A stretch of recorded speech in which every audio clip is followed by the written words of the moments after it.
Hey, what's going on, guys? What's going on? Hope you guys are having a wonderful day. Welcome to drboycetv.com, the home for intelligent black people. My name is Dr. Boyce Watkins, and you ain't got to be black to be here, but you got to love black people and respect black people. And if you respect black people, then you are welcome. But I am here for the black community.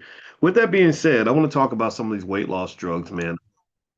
I've been reading about these crazy lawsuits, and they're getting pretty serious. There are thousands of lawsuits being filed against a lot of the weight loss providers, from the Wegovy's to the Ozempics, et cetera.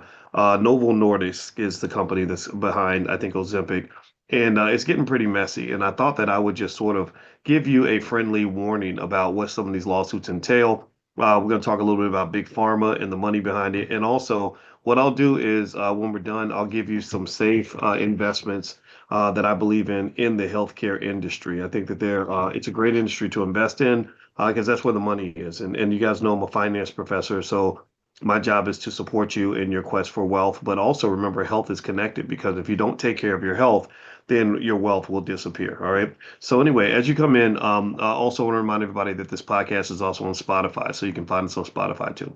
All right. So one of the things one of the things uh, that I really wanted to share with you is that apparently these weight loss drugs are connected to a few things that you should know about. I'm not a medical doctor, by the way. I'm a PhD, so I'm a financial doctor.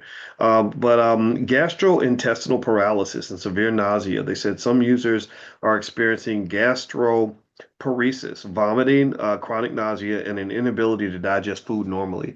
I read a story about a lady who ended up losing or ended up in a situation where she kept vomiting over and over and over again, and she was on the drugs, and it turns out that she had a vitamin deficiency. I think it was vitamin D. That apparently this drug somehow zaps your vitamins, and then also there's another guy I read about who said he went blind. He got a stroke in his eye, which I didn't know you got strokes in your eye. That's yet one more thing that could possibly kill us. And he went blind in one eye, then he went blind in the other eye. And now I guess he can't see, which is sad. Pancreatitis, there's inflammation of the pancreas that's been reported, which can be extremely painful and in rare cases life-threatening. Gallbladder disease, rapid weight loss can be tied to these drugs, has been linked to gallstones and gallbladder removal surgeries. This is real, man. This is not to be overlooked. Kidney injury, severe dehydration from vomiting or diarrhea can trigger acute kidney damage, especially in people with existing risk factors. Thyroid tumor risk. Animal studies and warning labels raise concerns about thyroid C cell tumors, including rare cancers. Whew, that was a lot. That was yeah. That was a that was yeah. That was that. Yeah.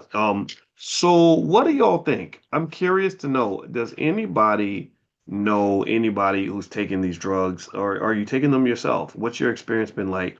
I really would like to know. It's easy to get excited about this sort of magic ticket that you can get that will just make the weight fall off, and you ain't got to go to the gym. I get up at 5:30 in the morning to go to the gym. It'd be much easier to take a pill or get a shot or something like that. But yeah, and I'll tell you more about the lawsuits in a minute. But I'd be curious. Give me a yes or no. Let's ask a would you or would you not? How many of you would try the drug? How many of you would not try one of these drugs? All right, let me see. Let me know. I want to see your responses. So let me tell you about some of the lawsuits. There are at least five. There are a few different lawsuits out there tied to weight loss drugs like Ozempic, Wegovy, Monjaro, and similar GLP-1 drugs, medications. Thousands of people nationwide have filed lawsuits claiming these drugs cause serious side effects like gastroparesis. That's where your gastrointestinal system is paralyzed. Intestinal blockage, blocking your intestines. That means you're literally full of shit. Um, Vision loss, okay, and not which are not adequately disclosed by the makers. So I guess they're saying they should have told people that this would be an issue. And let's see, Karen says, my doctor tried to give it to me, and I got so sick after 3 days, I stopped and went old school to lose weight, tossed over 100 pounds so far. Shout out to Karen. Everybody type, let's just give Karen looking like sexual chocolate. Hercules. Put Karen in the chat. Go ahead, Karen. I'm proud of you, girl. Way to go. Weight loss is hard. Weight loss is really hard. So you're my hero right now, my inspiration. All right. So anyway, moving on. A federal multi-district litigation, they call them MDLs apparently, has centralized nearly 3,000 gastrointestinal injury claims in Pennsylvania to streamline discovery and pretrial rulings. Some lawsuits specifically allege vision-related injuries, like non-arteritic anterior ischemic optic neuropathy. They call it NAION for short. You need an acronym for that. That's crazy. You just tortured my tongue with that one. Leading to separate coordinated actions. Plaintiffs argued the manufacturers failed to warn consumers, and over 1,800 lawsuits have been filed against makers like Novo Nordisk and Eli Lilly that could lead to billions of dollars in damages if plaintiffs prevail or reach settlement. So here's where I got to get involved as a financial scholar. One, 1,800 lawsuits is a lot. Thousands of people is a lot. But what's really happening here for sure is it seems like it's just one of those things where it's like, yeah, if you're one of that lucky 0.1%, this is going to happen. But for 99 point whatever percent of all people, I'd be willing to bet you that they're okay. So that kind of makes you say, okay, it's all right. It's like, yeah, well, I mean, if things go really bad, I could go blind or my intestine. There was one lady who said her colon exploded. I don't even know. I can't even imagine an exploding colon. Are you kidding me? Yeah. So it's like if you're one of the regular people, then you're gonna lose weight and look good. If you're one of the unlucky ones, one in maybe 1,000 or something, then your colon might explode. You might go blind, or you might have gastrointestinal. What's it? Gastro. Well, no, non-arteritic anterior ischemic optic neuropathy. It sounds like you're going blind or something, but that's blindness. So it's not a lot, right? So that's the reality of it, right? Um, the other part of it too is that what seems to be going on here is not so much a matter of them concluding that these drugs are just flat out dangerous, but it's really more so like you didn't warn anybody. You didn't let us know what's going on, right? If you'd let us know, hey, you might go blind, your intestine might explode, whatever, then that would have been all right. You wouldn't have gotten sued because then you would have taken the drug knowing that there's some small probability that this terrible thing would happen, and it's on you at that point, which is disturbing. But it provides clarity. It's like this is what you're being sued for. You're not being sued because it's happening. You're being sued because you didn't tell anybody. It could happen. Um, the other thing, here's the other reality. If you look up Novo Nordisk, I'm gonna look up their stock price. I'm gonna see how much this company's worth. Okay, let's see Novo Nordisk stock. In case you were thinking about making money, like from the people, like some of y'all don't want to take the drugs, but you're like, well, I mean, if everybody's taking it because they sell it mostly to Americans because Americans are horrifically fat people. They can't sell them in Japan because in Japan they do they're a bunch of they're a bunch of simps. They actually like eat healthy and stuff. Like, what's wrong with them? So here, the company's worth $200 billion. If you want to see the stock so far this year, okay, 15%, that's not bad. But you go to the past year, you're down 29%. So it's not even like it's some extraordinary investment. Now, if you've had this stock for 5 years, you made money.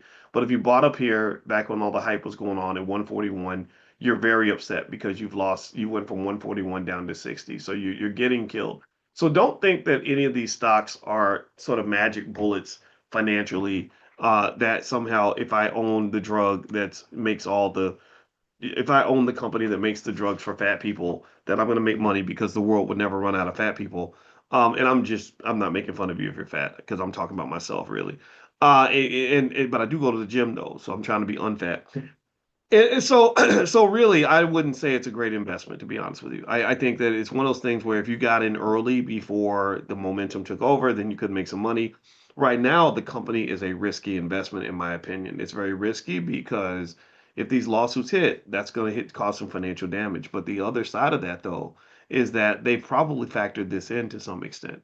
Like they're probably saying, look, I don't know how much money this company made last year, but I bet you they made a lot, in terms of revenue. And let me see, I'm gonna look it up. And they're probably just saying like, yo, look, if we make 100 billion and got to pay out 4 billion in settlements or something, we're okay with that. In fact, the company's 2025 revenue was ridiculous, $47 billion.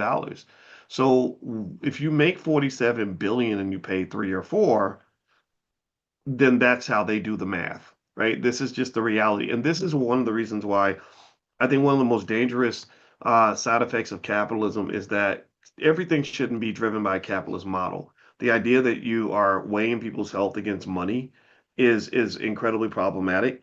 And the truth of the matter is that even if they realize these drugs are, horrifically dangerous and all this other stuff, they probably won't take them off the market. There probably won't be a time where they go and say, hey, people are getting hurt. We're not doing this anymore. No, they're going to keep selling it because there are people that are going to still take those chances because they want to lose weight that badly. And my heart goes out to you. I get it. I get it. When you've tried everything and you live in a country where the other side of capitalism is that they make a lot of money making you fat and then they make money helping you try to get unfat, right? Selling you this hope that you can lose weight. So it's all terrible. It's all a terrible system, but it's like a washing machine. It's designed to get you running on the treadmill where you pay one fee to become the fat person because you're buying the donuts in the front of the grocery store. Then you pay another fee to get healthy because you're sick now. Like, so you're paying for the medication in the back of the grocery store. And then you pay another fee to lose weight. So you're paying for another pill or another shot that's going to help you to lose weight. So it's just sort of the circus of capitalism, the circular circus of capitalism,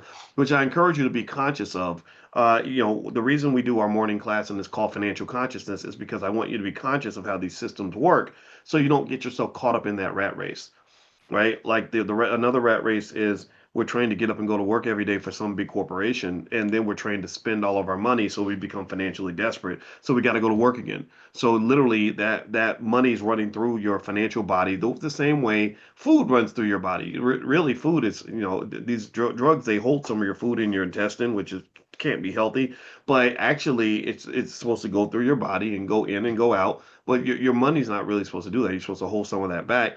So these rat races, these little circular systems they get you caught up into, that's what leads people to be exhausted and broke. That's when you've worked really, really hard to run the treadmill and you're providing economic energy for others, just like on a treadmill.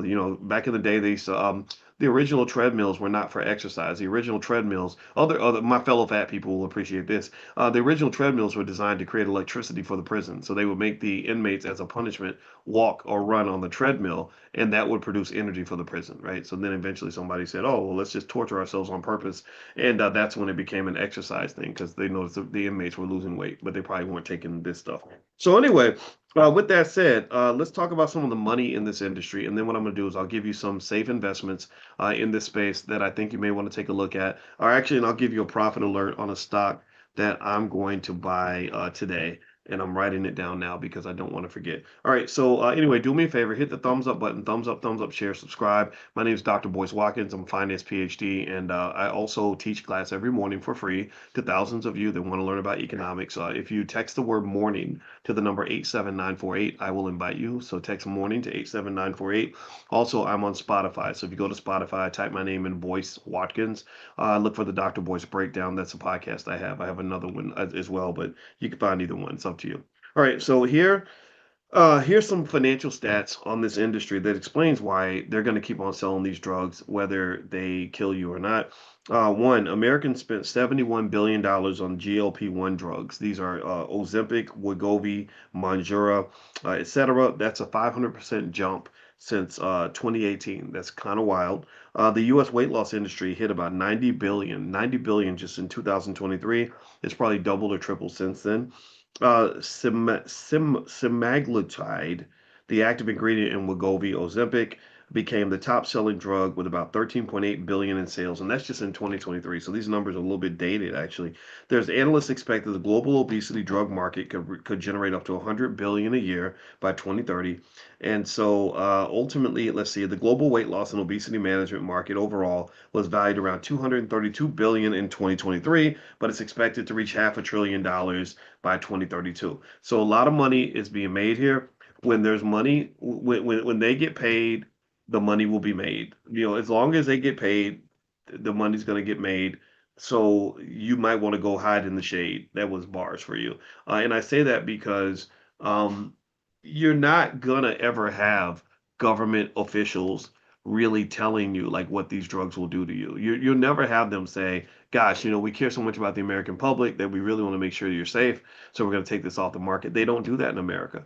They expect you to take the time to research it on your own, which is a hard task. It's not fair, but it is what it is, right? So ultimately, I would encourage you be thoughtful about this, right? You can go to the gym. And the thing about weight loss that's interesting, my wife's a therapist, is that there's typically therapeutic reasons why you overeat. Just like there's therapeutic reasons why you overspend. There's therapeutic reasons why you have too much sex. Any type of addiction you have, drugs, sex, alcohol, gambling, anything, there's usually a therapeutic reason behind it. There's something maybe linked to trauma or something. So rather than dealing with the symptom, maybe dealing with the root issue might work because they find that when people get off these drugs, they get fat again. What do you think happens when they get off the drug? They gain the weight back. Same thing. Lottery winners win the lottery, they still stay broke. And that's because something inside of you is broken that makes you broke over and over again. There's something inside of you that makes you have to overeat. There's something inside of you that makes you want to engage in whether it's promiscuity as a numbing mechanism, right? All these dopamine manipulating activities are pretty much designed to help you numb pain that typically came from undiagnosed, untreated trauma. So to help with that, we created with our scholars here in the Black Business School the first ever Black financial therapy department. No one's ever studied the linkage between Black spending habits and the need for therapy or trauma, right? Which is very, very high. So if you really want to lose the weight and get better, I encourage you, man, do the real work. I'm not saying don't take the drug. I know some of y'all might be on it and I'm not judging you, but I am saying that, rather than thinking a pill can fix everything, just know you can fix everything. You are your own magic pill. But did I sound preachy? I don't know. Let me know. Did I sound too preachy when I said that? I hope I didn't. I didn't mean to be preachy. I'm just trying to encourage. I'm trying to be encouraging. I'm trying to encourage you. All right. So let me give you some stocks that you can take a look at, and then I'll let you go with the rest of your day. So a stock I'm buying now is I'm actually going to buy United Airlines. United Airlines. Just because I think for the price, it's a good investment. United's making a lot of good moves in terms of how they're operating as a company. Now, if you're looking for companies within big pharma that are good long-term investments, United Health Group is a great one. UNH, I think that's the ticker symbol. UNH. United Airlines, their stock ticker symbol is UAL. And I'm looking at how it's done this year. It's down a little bit this year, but there are a lot of people that are very excited about United and some of the adjustments they're making and how they're adjusting to their travelers and stuff like that. So maybe that's something you get for the kids or the grandkids, that kind of thing. All right. So if you are interested in educating your kids on finances, we do have financial flashcards for children that you can take a look at. If you go to financialflashcards.com, at financialflashcards.com, we have flashcards and workbooks on AI. We have flashcards and workbooks on crypto. We have flashcards and workbooks on stock market investing. You get your kids started early. That is how you help them to succeed. And I figured this out when I was on the faculty at Syracuse University. And I said, why in the heck do we think that you're supposed to learn about money when you're 25 or 30 years old? You should learn about money when you're 5 or 6 years old. And I guarantee you, if you do that for your kids, you're helping them avoid a lot of pain. You're helping them to overcome a lot of problems they're going to have. And if you look at most of the problems, most of the stressors that hurt people that drive them crazy, it's usually something financial. Usually an extra $100,000 in your bank account will make the day a little bit better. It gives you a few more options in terms of how to deal with things. Give that gift to your kids. Give that to your niece, nephew, grandchild, whatever it is. So feel free to go to financialflashcards.com if that's of interest to you. All right, guys, I'm out of here. God bless you. Have a great day. Love you.